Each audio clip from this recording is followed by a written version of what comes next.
Welcome to Global Connections with Robert Siegel, presented by the American Friends of Rabin Medical Center.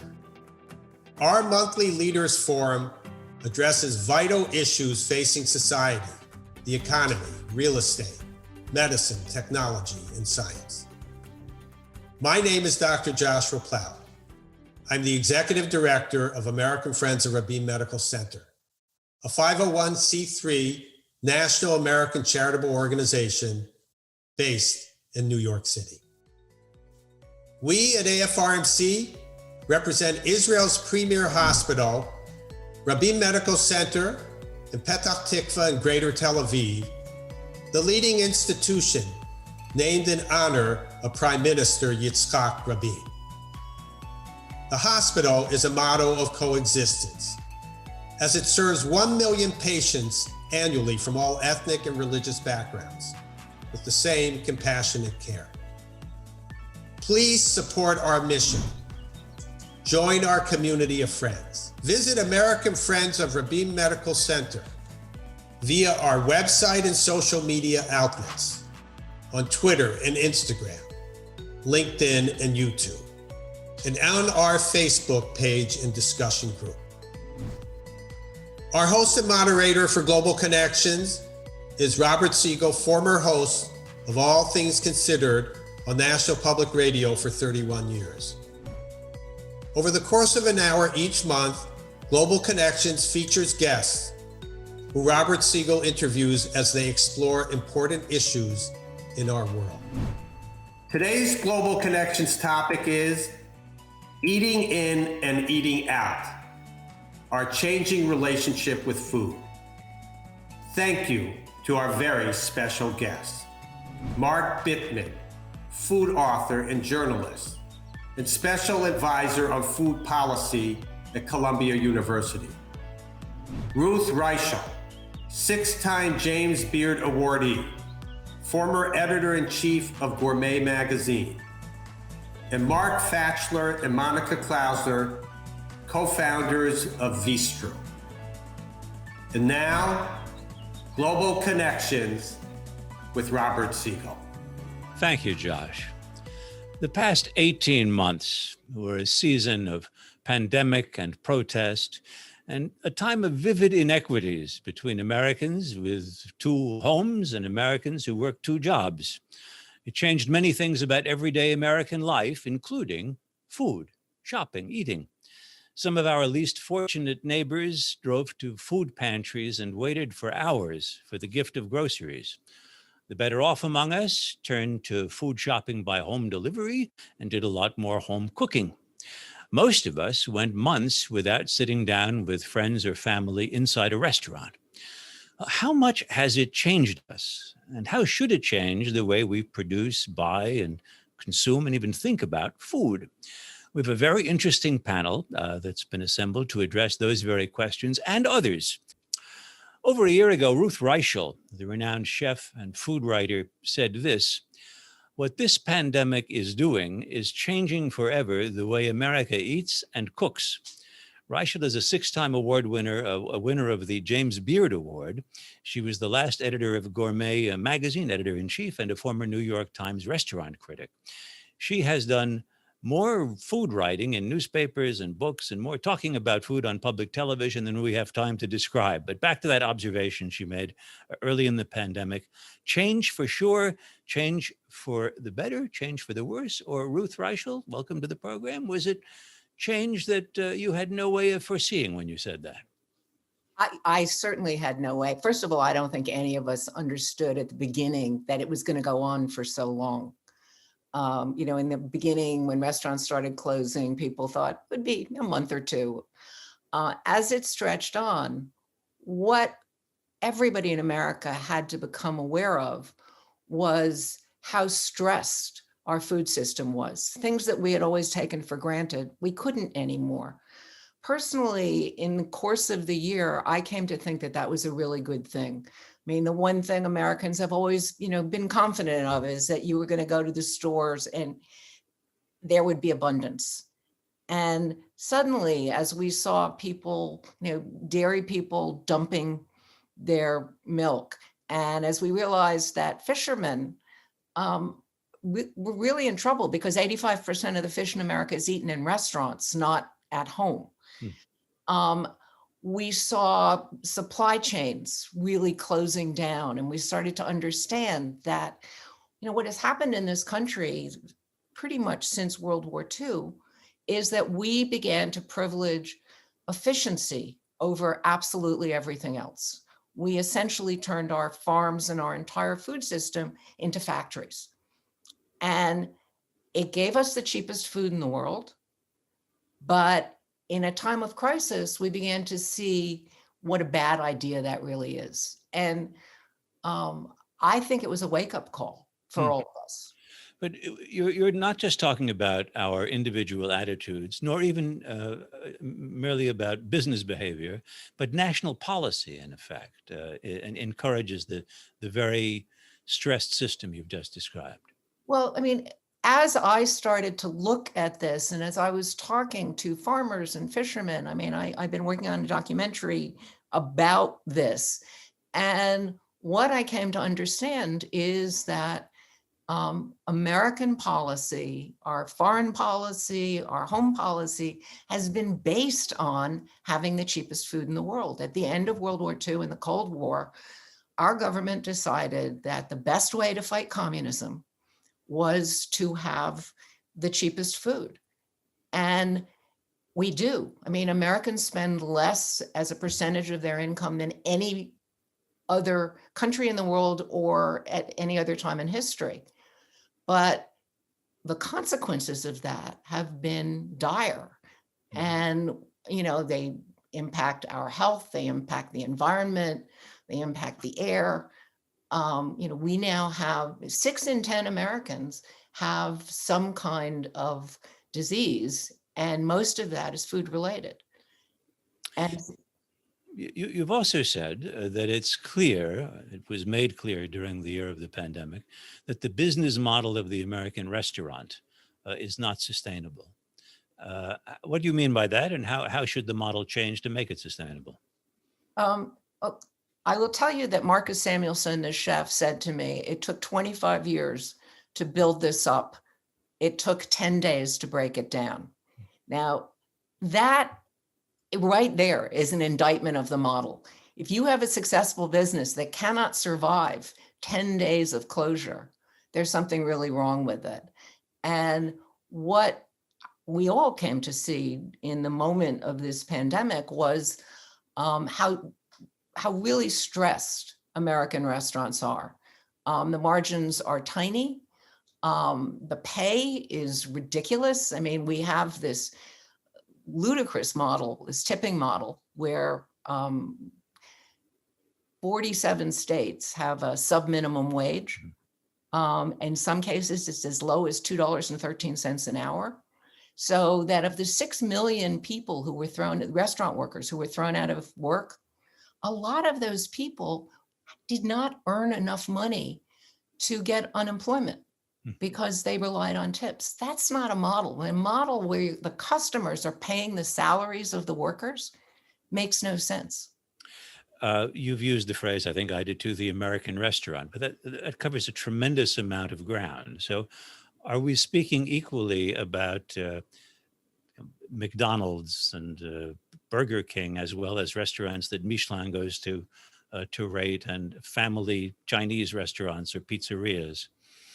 No, I mean, obviously they are very different business models. And as anybody in the restaurant business will tell you, if you really want to make a lot of money, open a fast food place, because those are essentially meant to be factories. They're created to be factories. They count on economies of scale and a kind of mechanization that you do not find in small Michelin restaurants. One of the other problems with the small restaurant is that many of the people who run them consider themselves artists and not business people. But on top of that, the model for how the French restaurant model, which was widely adopted by American restaurants, is the Escoffier model, which is a French model that came out of essentially the military, and is really a perfect way to create abuse. So one of the other things that happened during the pandemic. How so? When you say that, why was it a perfect way to create abuse? It is a very hierarchical model. And what happens is that the chefs who come through it have suffered at the hands of the people who trained them. Right. And they then feel it's their right to abuse everybody who works under them. I see. I mean, the sous chef is akin to the hospital intern who's told you have to work 48 hours in a row because I worked 48 hours in a row. Absolutely. Yeah. Absolutely. And, it was a model that made sense in the 19th century. It does not make sense in the 21st century. And one of the things that happened during this pandemic was the Black Lives Matter movement, the Me Too movement. And because we were all home, we all started paying attention to it and, saying, well, wait a minute, what really is happening? What is happening with those people in the fields who are not being paid fairly? I mean, is that what happens when food is this cheap? And the truth is, yes, that's what happens when food is this cheap. Well, here's the dilemma. I mean, when we talk about healthful food or humane treatment of livestock or treatment of the soil, for that matter, we eventually talk about price, and these efficiencies that have been the goal of the food industry are real. So the healthful diet, I think, is seen by many as a kind of middle-class choice, that perhaps it's too expensive for the kind of people who get jobs working in restaurants.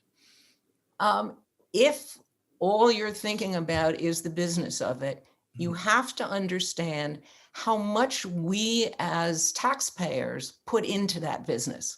We make choices. The government makes choices. I mean, last year, we paid farmers $50 billion in subsidies.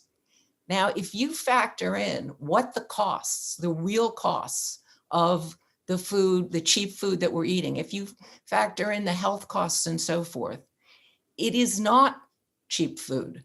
And if we demanded that the government change the way they subsidize food, if we sort of looked at and said, healthy food is a right, it is not a privilege.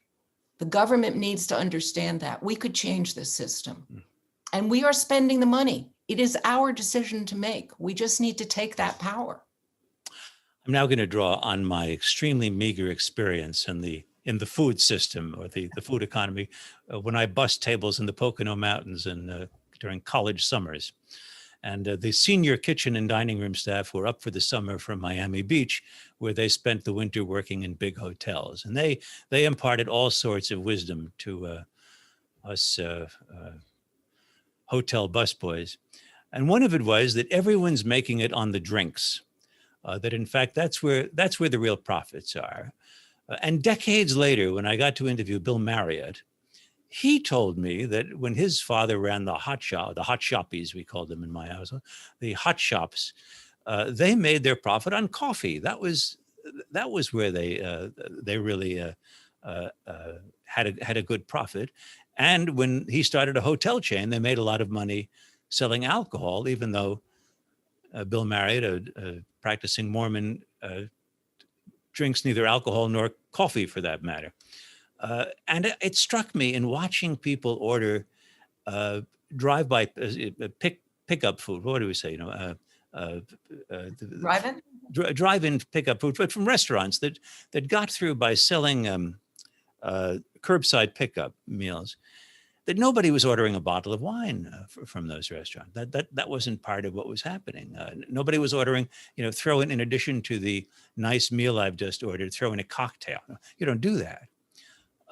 And I wondered how much it hurt the restaurants to lose their drink sales for a couple of years. In some states, they were allowed to sell liquor, and they are fighting very hard to be able to continue that because that is a profit center. I mean, even the water that restaurants sell is a profit center. Yes. Yeah.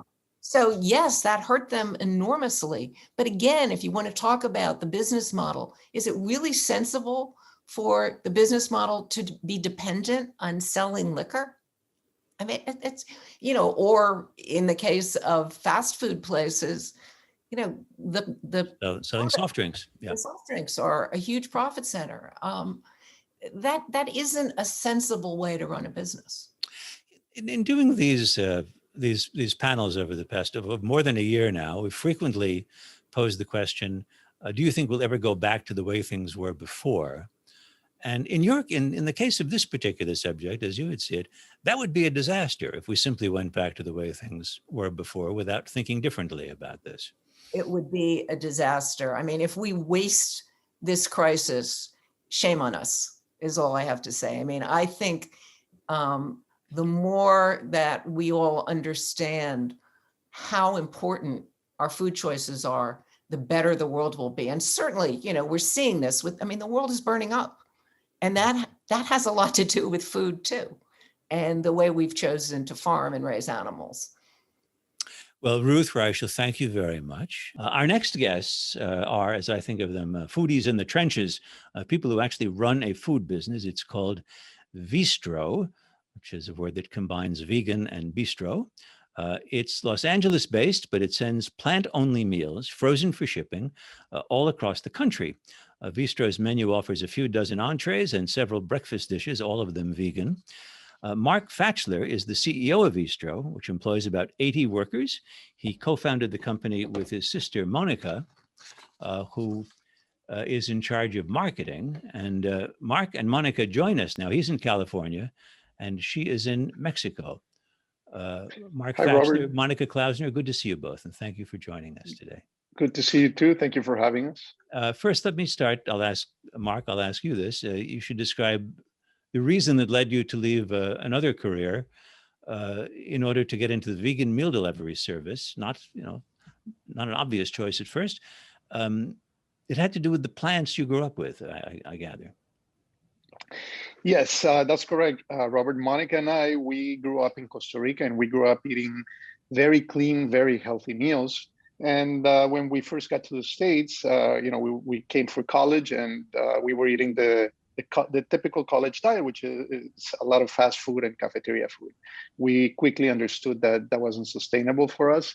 But then, we started working, and we saw that how hard it is to prepare your own meals. So when I was in banking, I decided to research this to try to find a solution because I needed that specific solution, and came up with the idea of preparing meals in a central kitchen and then shipping them frozen all over the country. Monica, did either of you bring any particular experience of the kitchen to this business? No, actually, Mark and I don't have much experience in the kitchen. Mark is the logistics and finance guru in our business, and I'm more of a consumer marketer. So thankfully, we were fortunate enough to hire just an amazing vegan chef from the beginning. Well, we would assume that a company that is delivering meals to people would have had, if not a good pandemic, would fare pretty well, given what people's options were. Was the past year an especially good year in terms of the company's growth? Whichever one of you wants to handle that. So during the pandemic, we did see an uptick, especially in the beginning, the first few months. There was a little bit of chaos, and it was for some people it was hard to find food, so people were just trying to find food wherever they could. After a while, when things leveled off a little bit, people started looking for healthier options, which we fall into that category, being 100% plant-based, and the delivery issue. There were shortages of certain products all over the country, but because we have a central kitchen in California and we ship from here through all over the country, then people were able to get some of those ingredients and some of meals containing those ingredients throughout the whole year. Can you recall for us a particular shortage that was very worrisome and that took some solving? Yeah, well, we saw shortages of everything, from lettuce. Most of the shortages were for animal products, but we did see some, and especially because of logistics issues with produce. Down the road, we started seeing a lot of issues with dry ice supply, which we use to ship our packages. Corrugated boxes, were in shortage also. It was very difficult to keep the business running throughout the year because every week we had a new fire to put out. Monica, you're the chief financial officer of a company with about 80 employees. How were you able to keep those 80 employees working? How did they experience the year of the pandemic? We were fortunate enough that we were able to keep all of our employees working. Because we saw an uptake at the beginning of the pandemic, we were able to hire some more people. Eventually what happened was we saw a little bit of a difficulty in hiring because people were receiving their unemployment checks that were very comfortable. So they didn't necessarily want to get back to work. I think a lot of companies saw the same issue. But we were very fortunate to be able to keep all of our employees working throughout the last 18 months. I want to ask the two of you about, first, this aspect. This is food that is vegan and frozen. Does the mix of vegan and frozen work, or are people who are inclined to eat vegan disinclined to eat frozen food? That's a great question. I think people are changing their perception of frozen food probably in the last year, but if not, maybe in the last 2 years. Frozen food is actually a great alternative to fresh food when you can't get a hold of fresh food, mainly because you're stopping the clock on the decay of the nutrients once you freeze it at its peak. So you're able to enjoy a nutritious meal that's been frozen for a couple of days or for a week or so. You're able to enjoy the nutrition of it much better than perhaps some produce that's been sitting on the shelf for 5 days. And if I order a meal from you, Mark, do I know that it will not have been sitting on a shelf back at Veestro for 5 days? It isn't. So we produce our meals and we want to get into the customer as soon as possible. So we hold very little inventory. So from the moment the meal's created and frozen to when you get it at home, it's usually anywhere from 3 to 5 days. I noticed in I think on the website for Veestro, the very clearly displayed word tastiness, that the food is tasty. What are the challenges of plant-only tastiness? It's actually quite difficult to make plant-based food at home and make it delicious. And it's mostly because we're so used to having one big piece of meat in our plate, and then everything else around it is sort of an afterthought. So the standard American diet is mainly made up of one big piece of steak or chicken or pork or whatever, and then perhaps 3 French fries and 2 pieces of broccoli that are more of an afterthought. When you remove the largest piece of the plate and you have to replace it with a lot of different ingredients, sometimes it's a little challenging to make it tasty. So the reason that we really talk about how delicious our food is because our chef is really an expert at working with spices, lots of different spices that are not as common, and making the food really delicious without using a significant amount of salt or sugar. I noticed on the online menu that a typical meal, which I assume is for one, these are Correct. portions for one, goes for $8 to $9, although there are subscription plans and discounts. Does that mean that inevitably you're marketing to higher income households, that you're looking for a niche because your pizza is just more expensive than that much non-vegan pizza? Well, it really depends. It's hard to compare because if you go to a fast food restaurant in this day and age, you're still spending $15, $17, $20 for a couple of meals. You can do the same going through Veestro. We don't necessarily market to the higher income bracket, but we do market to people who are looking for the convenience of fully prepared food that is 100% plant-based and also delicious. So we're looking for that special group of people that are looking to be healthier, but also need the convenience of it.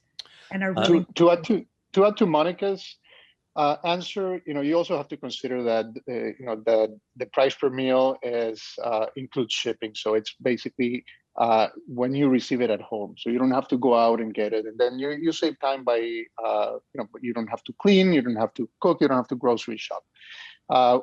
We believe there's a big advantage, but the point here is that when we set out to do this, our goal was to get everybody to eat more plants. That is still the mission of this company, and we want to do it, something that is affordable for everyone in this country, not just wealthy people.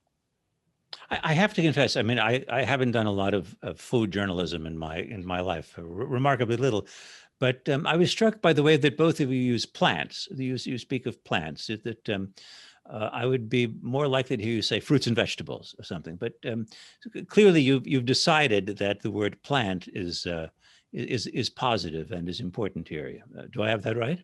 Yes. You got that right.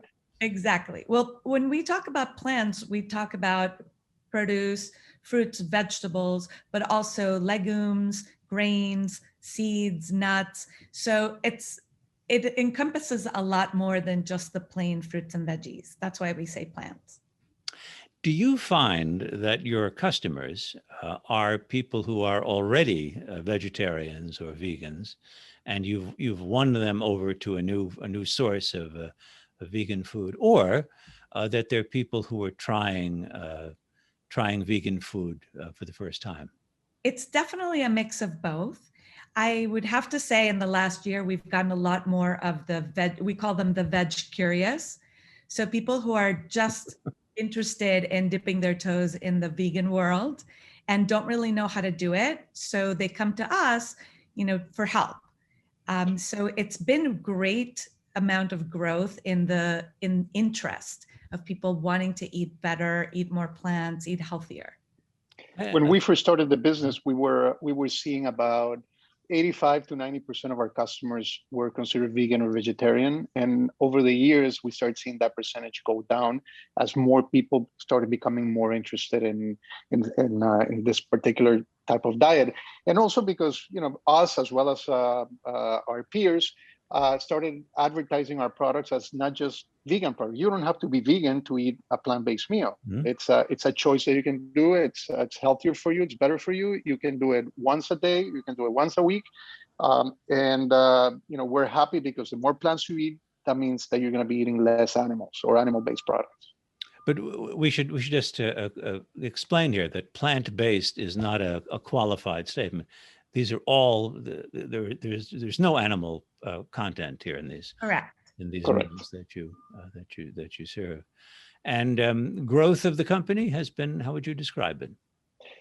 Growth, we've seen growth since we started. We see on average, we saw about 70% growth per year.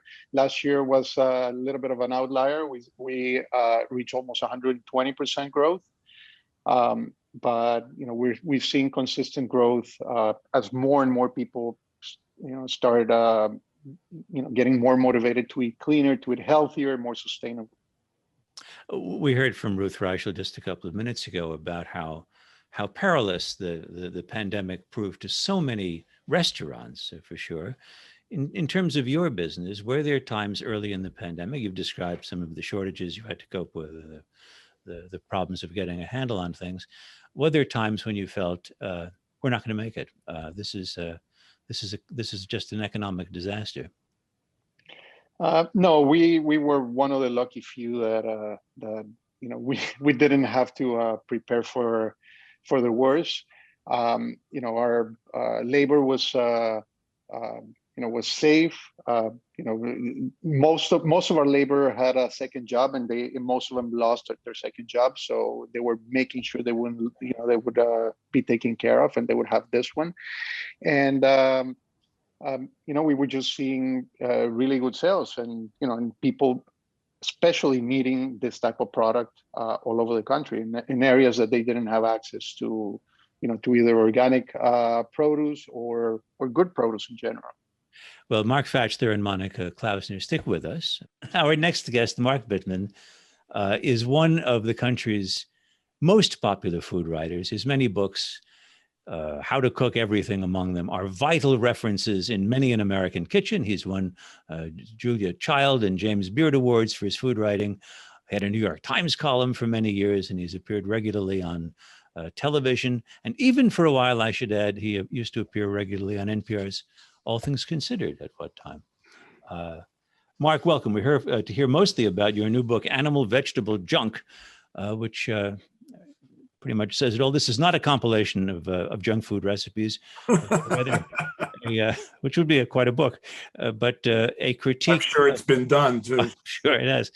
Your work is a critique of the food system that's evolved over many centuries. And in it, you write this. You write, it's most accurate to think of industrial agriculture as a form of mining, extracting soil, water, elements, fossil fuel, and more, rapidly using riches that developed over eons. And as such, it's easy to see how it can't last, how to use contemporary language. It's not sustainable. It can't endure. It's having a good run.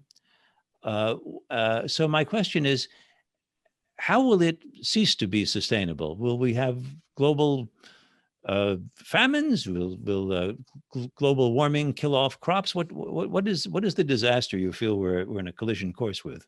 Well, I don't know that we're on a collision course any more than we're on a collision course to not be able to go anywhere because we run out of fossil fuels. But what we do know is that in 100, 150 years, we've used more resources than have been created by nature in the last several million. And that's true of soil. It's true of resources like phosphorus, potassium. It's true of fossil fuel, obviously. And no one knows what the future is going to bring. But when you see that things are used at not only an unreplenishable rate, but a completely unsustainable rate, and a rate was unimaginable until the 19th century, it's not hard to see that there simply isn't enough. So if you have, for example, the rest of the world wanting to eat meat the way that Americans and Australians and Western Europeans and Brazilians have eaten meat for the last 50 or 75 years, there simply aren't the resources to do that. So that means eating less meat. That means eating more fruits and vegetables. That means paying more attention to doing agriculture that can endure, that can be sustainable, and so on. I don't think we're going to see an immediate food crisis that overnight makes us change the food system. But I think that if we read the signals, if we look at the past and look toward the future, we can act much more wisely than we're doing now. But the almost exact opposite of what you described is happening in China today, where the government is, China is buying enormous amounts of grain in order to raise livestock, in order to introduce more meat into the Chinese diet. This is the second largest economy in the world. It's a huge player, and people in China would take that as a sign of prosperity, a sign of how well, whatever else they get wrong, how well modernization is going. Not a good sign, I would say. I would say it's not a good sign, and I would say the parallels to transportation and fossil fuel are many and stark. And it's fine. It's fine to say let's cut back on fossil fuels, but let's cut back on the resources we need to do industrial agriculture. But unless we provide alternatives, then it's really not going to be possible. So we can wait for a catastrophe. Mm-hmm. And undoubtedly there will be one, whether it's in the form of global warming or climate crisis or lack of food or lack of resources to produce food? We can't say. Or we can read the cards, we can look at what the situation is, and we can say it's time to start enacting legislation that will allow us to do things in a way that's more likely to let more of us not only survive, but thrive than the path that we're on now. What kind of legislation would that be? I mean, what kind of legislation would lead us in that direction? I mean, in the long run, we need legislation that's going to support good agriculture instead of supporting bad agriculture that produces food that's unhealthy. So if you have subsidies for a form of agriculture that's causing a public health crisis, and more people die each year from diet-related chronic disease than died from COVID at its height, and will continue to die from diet-related chronic disease because we support a form of agriculture that encourages the production of junk food. In the long run, we need to support a kind of agriculture that's going to produce healthy food sustainably for everybody. That's not going to happen next week. I understand that. There are smaller, relatively small pieces of legislation, like taking antibiotics out of routine use in the raising of animals, that could be passed next week, literally could be passed next week, were there the political will to do so. So, you know, these aren't so much food conversations as they are, like so many other things, matters of political will, matters of policy. We can understand that if we are unwilling to challenge the profit motive as the primary mover in all of these industries are going to keep making money until they no longer do. And we don't know what that end game is. But if we want to say, let's try to figure out a way to run society so that it benefits the most people that it can while damaging the earth as little as it can, we can move in that direction. But it is a matter of political will. I want to ask you about something that you write about sugar. And I should explain to people that your book really takes on the whole idea of agriculture from the fork in the road when humans were hunter-gatherers and when they first stuck a seed in the ground, and you look at the broad sweep of history and food. You write this: neither coffee nor tea nor tobacco, all popular luxury goods, saw the same kind of growth that sugar has seen over centuries. In 1700, England's annual per capita consumption was about 5 pounds. By 1800, that had risen to close to 20 pounds, and in 1900, it was nearly 100. It topped out there globally over the centuries, though per capita annual consumption in some countries, including the US, is more than 100 pounds even now, close to 10 tablespoons per day. So a couple of things struck me. First, the numbers are a lot. I mean, it's huge. But the second thing that struck me was the English, the Victorians, as clever as they were, didn't invent the Tony the Tiger commercial for Frosted Flakes. So it wasn't all a Herbert Marcuse demand that's been created by people that's somehow inauthentic. We have taste buds, and evidently people respond to sugar very, very positively. Are we just built to be our own enemies in this thing? Well, in a way we are, but one of the reason consumption increased was because supply was increasing. We are wired to eat sugar, absolutely, no question. Fruit, stone fruit, berries, and so on are all foods that we found in the wild and are all foods that are good for us. We're hardwired to eat sugar, we're hardwired to eat fat, we're hardwired to eat salt. As hunter-gatherers, those things were all precious and relatively rare. In an industrial society, beginning with the Victorians or somewhat before, they've become super abundant, beyond abundant, unlimited for many of us. So we can retrain our taste buds, but it's difficult to retrain our taste buds when Tony the Tiger is assaulting our children from the time they learn to understand whatever language they're speaking. And that marketing, that style of marketing was created, yes, not by the Victorians, but in large part by Edward Bernays, who understood propaganda and who was responsible for, in in part responsible for teaching women how to smoke or encouraging women how to smoke, calling cigarettes torches of freedom. This is a cynical method of marketing that basically assaults those of us who are not that sophisticated, which includes all of us when we're children, and says, Tony the Tiger is your friend, Coca-Cola should be your beverage of choice, McDonald's is the place to eat if you want to have fun, and so on down the line.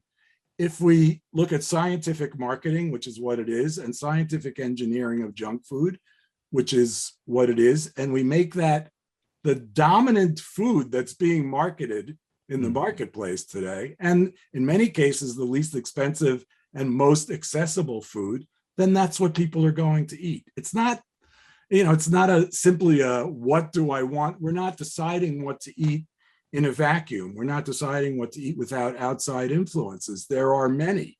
And as I said before, it's really a question of what kind of food system do we want to support? What do we want to encourage people to eat? We're currently encouraging people to eat junk food. Yeah. Tell us something encouraging. By the end of the book, you actually, you're, after writing books that made people want to cook, you've written a book that makes people, say, stick a fork in us, we're cooked. There was a hilarious book review that was titled "The Cookbook Author Who Hates Food."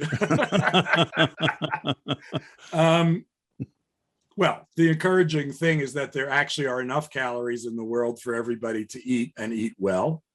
The encouraging thing is that more people are eating, fewer people are starving, let's say, than were 50 and 100 years ago. The encouraging thing is that education of, especially of women and girls, has improved in the last 50 years, so people are capable of making wiser decisions. The encouraging news is that there are several countries around the world, parts of India, Chile, Brazil until the reign of Bolsonaro, France to some extent, where government is supporting doing agriculture right. Parts of the UN are supporting doing agriculture right. So there are encouraging signs, and the fact that we're having this conversation is an encouraging sign, because we wouldn't have been having it 5 or 10 years ago. And go ahead. No, you do observe that while change comes typically pretty slowly in the US on these points, COVID was an illustration of how the country actually, when it has a crisis, can actually move rather quickly. Well, Naomi Klein's brilliant book, and I'm sure you've interviewed her on it, Shock Doctrine, is about how whenever there is a shock to the system, the neoliberal forces try to move in and make things even more difficult for people who are trying to survive on a normal daily basis. What happened during COVID is we saw, to our surprise, I think, to some extent, we saw that government can, in fact, even badly led government can sometimes be effective in a crisis. And that maybe it takes crises in order to make the kind of change that needs to happen. My argument is there's no reason to wait for a crisis in order to start making the food system work better for more people. We can see what's wrong and we can see what can make it better. It's a matter of starting to move down that road. Mark Bittman, thank you very much. I hope you'll stick with us for another few minutes so that we can field some questions. And I'd now like to bring back Ruth Reichl, as well as Mark Fachler and Monica Klausner. Are you all with us?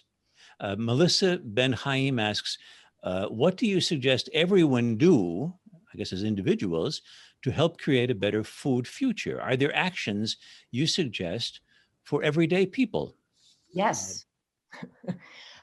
I think it's really important for people to remember that eating is learned behavior.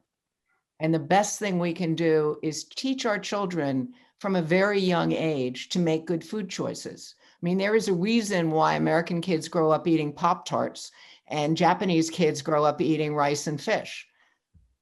We tell our children what is good to eat. And we need to lean into that. From are our all- side, we Yes, believe please. that people should eat sustainably. It's extremely important. Population keeps growing, and resources are becoming scarce. So it's very important that what you eat, it's something that can be renewed, that can keep growing. That's why we recommend plants specifically, but any other products that can be that are sustainable. It's how we recommend, so that we give our children a better future. There's an implication in what Ruth said, Mark Bittman, that parents know what they ought to be telling their children to eat, but aren't for some reason. Do people know, broadly speaking, is nutritional intelligence high in the United States, or do a lot of people not know what a healthier meal would be? I think it's pretty high. I think if you say, what is a good diet, most people will give you an answer that includes the information, lots of fruits and vegetables and other plants, fewer animal products, as little junk food as possible. That's really all you need to know to define a good diet. And I think that message is out there. The reality is that 60%, the majority of calories that are available in the marketplace right now, are junk food, are ultra processed products. And all you have to do is imagine what a supermarket looks like, and you can see the truth of that statement. So parents, even well-intentioned parents with money, are fighting a system that is really, in which the deck is stacked, that's really encouraging the consumption of junk food from birth till death. So as I said, it's not simply a matter of choice. Choice is involved, of course, but it's a matter of accessibility and affordability.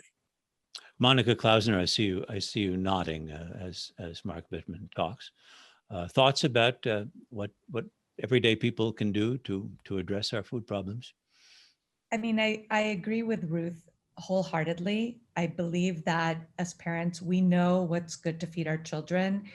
I think sometimes what happens is that life gets in the way and convenience, takes center stage, or our children are asking for things that they've seen on TV or that they've seen their friends have in their lunch boxes, Lunchables, cereal, whatnot.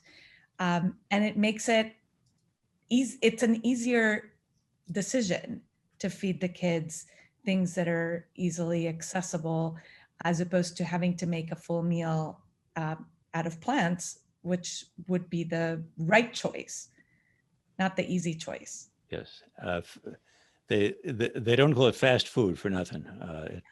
Life is busy.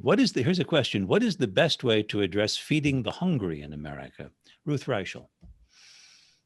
The wonderful Ricardo Salvador has a great idea that we should think of food the way we think of utilities. And that right now, I think stupidly, depend on philanthropy. So we depend on rich people to make sure that poor people have enough food. That should not be the case. We should consider this a government function. And, I think if there's one really important thing we can do is to work towards that. I mean, it's wonderful that Jose Andres is doing this amazing world feeding project, but the notion that we need a Jose to do that when our government should be doing that. We need to say that we will make it our business to make sure that nobody in our country goes hungry. I mean, for those who aren't familiar, Jose Andres is a Washington, D.C. based chef. As he likes to say, he was twice an immigrant, once from one part of Spain to another, to Barcelona, and then to America, and a great supporter of immigrant rights, as well as a terrific chef, and owns several wonderful restaurants. Other thoughts about feeding the hungry? Mark Bittman, do you have any? I mean, I think I agree totally with everything Ruth said, and really she summed it up perfectly. I think the analogy to public transportation, to transportation in general, is apt here. And it's fine to say cut back on fossil fuel use, but it's really hard not to drive a car if the public transportation system is inadequate. So we think of public transportation as a utility, and those of us who want to see a better future think of it as an underfunded utility. The same is true of the food system. It's fine to say eat a better diet, but until you make public policy that says we are going to make sure that every American is fed nutritious food conveniently, affordably, then it's not going to happen, because what we do, as I've said already, is we support a food system that encourages the production of junk. You can only eat what's available. Here's a question. How has global warming already impacted our eating habits? It presumes it has impacted our eating habits. What's the relationship between global warming and our diets? Who wants to try it? Ruth? Well, I mean, the most obvious one is, the onslaught of plant-based meats, foods that imitate meat, because everybody is looking at the meat industry and saying, this is a real cause of greenhouse gases and we need to do better. And billions of dollars are going into that sector right now. I mean, even all the big meat companies are putting money into, the plant-based meat companies. So, I mean, I think that's the most obvious one. Yeah. Mark, factually, you have, I saw you have chicken croquettes on the plant-based menu. So that's an imitation meat food, yes? Correct. Yeah. So we want to make it easier for people to eat plants, and some people, for some people, it's easy to eat a typical vegan meal that's, they're used to something like that. But for somebody that's never eaten a plant-based meal, we want to make it easier for them to see something that they can relate to, something that looks very similar to something that they already ate and tastes similar. So we use plant-based meats, chicken, beef. We also use plant-based cheeses and plant-based milks, and all of that, like Ruth said, are great ways to combat climate change. For some of them, I personally have an issue with almond milk because of the amount of water that it needs to grow. But there's other types of plant-based milks that are much more sustainable, like oat milk, for example. But this link, and Mark Bittman, I wish that I had the page of your book handy right now, but the link between livestock, and mostly beef, and also cows, dairy cows as well, methane coming from livestock, it actually is more than what some of the biggest energy companies in the world are emitting in the way of greenhouse gases. I mean, to go back to that original question, which was how's climate change affecting agriculture? It is, of course, affecting agriculture, but with all due respect, it's the backwards question. The real question is how's agriculture affecting climate change? And even a conservative estimate will say that industrial agriculture is responsible for about 1/3 of all greenhouse gases, and animal products for at least 1/3 of that. So animal products in the 10 to 20% range of all greenhouse gas generation, and agriculture in general double that. These are great places to cut back on greenhouse gas generation, and especially, as you pointed out, the industrial production of animals, which generates a lot of methane being 8 or 10 times more potent a greenhouse gas than carbon dioxide. So sane agriculture isn't only about producing better food, although it's in part about that. It's also about reducing greenhouse gases and the climate crisis. I know you're going to have to run in a moment. I just want you perhaps to wrap things up by defining agroecology, a word that you use in your book. Thank you, Robert. I mean, it's a mashup of agriculture and ecology. And I think the question becomes agriculture, meaning the growing of crops, in this particular instance, the growing of food, and ecology, less easy to define, but a way of looking at the world that understands that everything in the world is interdependent. And that's a high level concept, but if you start to think, how do we do agriculture for the long run? How do we do agriculture that takes into account not only treating the earth well, not only providing nutritious food, but treating agricultural workers well, treating the land well, treating humans well in general? That's really the long-term view of agroecology. Mark Bittman, thank you very much for joining us today. Mark's book is Animal Mineral Junk. Ruth Reichl, thank you very much for taking time to be with us today. And Monica Klausner and Mark Fachler, thanks to you as well. It's been, for me, a very, very interesting panel. So thanks to all of you. Also, many thanks to Joshua Plout, Nate Bonzani, and Roni Giuliano from American Friends of Rabin Medical Center. And thanks to our technical director, Bobby Grandone. Our program sponsor is the American Friends of Rabin Medical Center. The AFRMC is a 501c3 national charitable organization. It represents, in the U.S., Israel's largest hospital, Rabin Medical Center in Petach Tikva in Greater Tel Aviv. The website for the American Friends is www.afrmc.org. I'm Robert Siegel, and this has been Global Connections, navigating the new normal. See you next month. Stay healthy and stay safe.